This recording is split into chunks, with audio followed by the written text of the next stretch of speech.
So today I want to speak to you guys about a great mystery. So a mystery is something that is very difficult to understand. Something that you'll not understand at the first read or the first glimpse. Something that will take you thinking over and mulling over. And maybe you may get it or you may not get it. And today the great mystery I want to speak about was spoken of by, I believe, the greatest apostle who ever lived. And his name was Paul. And so just a bit of background. So Paul was not a first-hand witness to Jesus Christ. Paul, in fact, was, can I call him a Christian, who came to faith as a result of revelation, of God revealing himself to him. And on top of that, Paul, as he's speaking of this mystery that I want to take you guys through, Paul speaks about this mystery not out of first-hand experience, but out of revelation too, which for me I believe makes it a very valid argument. Because Paul never got married. But this scripture that Paul wrote about marriage, for me I believe it is one of the greatest explanations of this great mystery of a man and a maid, or of a man and a woman. And here Paul, he brings it home for us husbands especially, to be able to understand what it means for us to live and love one woman for the rest of our lives. So let me begin by building this case. So this story is in Ephesians 5. And let me begin from chapter 1, because this is where Paul is beginning to build this picture. So it says this: therefore be imitators of God as dear children. And so Paul here, he's asking us for a very high calling. That he's not asking us to become followers or to become even believers, but he's calling us to become imitators. And I want us to dwell there for a bit, for me to try and explain what it means to be an imitator. So have this picture of this great master, craftsman, this great artisan, world-renowned, who is the best in the world at his craft. And so in come this young intern or apprentice. And this apprentice comes and tells the master, you know what? I want to study and learn under you because I want just to become just like you. I don't want to become anything else in the world. The only thing I want to become in the world is that I want to become just like you.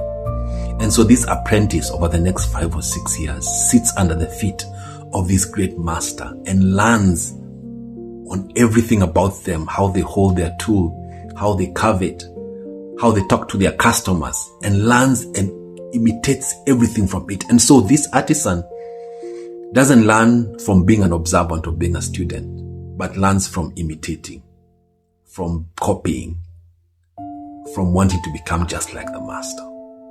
And so Paul here, he tells us, he starts by saying this, so that for you to be able to understand what I'm going to tell you guys, you first and foremost have to become an imitator of Christ. You have to become a mimic of exactly what Christ did. And then he goes to tell us, what did Christ do that we can copy? And he says this, and walk in love. So this is great, because now Christ himself was the embodiment, full fulfillment of the word love. That if you could explain Christ in one word, it was just love. And so Paul here he's imploring us, telling us, you know what? For you to be able to understand what Christ did, then you must be able to understand his love. You must be able to walk in his love, to walk behind him in his steps, to copy him, and to become just like him. And he says, continue by saying this, as Christ also has loved us and has given himself for us, an offering and a sacrifice to God. And let me pause there for a while. And here Paul, he begins with this, painting this ideal, this perfect picture, this master that we can copy, that we can desire to be like. And he says, you know what? I want you guys to mimic the way Christ loved. Because Christ did not just love by giving lip service, by saying, I love you, the way Hollywood or Nollywood has cheapened those 3 words, I love you. And has made it feel like, when you're feeling butterflies about someone, when you have this tingling and warm feeling in your heart, and that is love. But here Christ gives us the true definition of love. That love is not just a noun, not a verb, but love is demonstrated. That the only way to prove to me that you love me is through demonstration. And Christ demonstrated his own love for us in this. That while me and you, were still sinners, were deep in sin, while we were impure, imperfect, Christ loved and Christ died for us. That Christ demonstrated his own love for us by him dying on the cross for us. That is the ideal. That is a master that Paul is calling us to imitate, to want to be like, to study under, to become apprentices of. And so next now, he goes into the mystery. Let me skip to verse 22. He says this, husbands, now speaking out to us directly.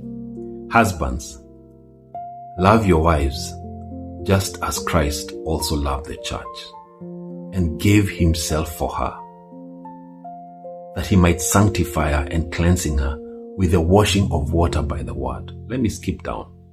It says this, for this reason, for the reason of love, for this reason of love, not the warm feeling, this reason, for the reason of love, a man shall leave his father and mother and be joined to his wife, and the two shall become one flesh. Paul says this is a great mystery, but I speak concerning Christ and the church. Nevertheless, let each one of you in particular so love his own wife as himself, and let the wife see that she respects her husband. And I want to pause there from this text. And I want guys to explain this great mystery in simple terms. That here Paul, he's giving us as husbands a template. Can I call it a marking scheme?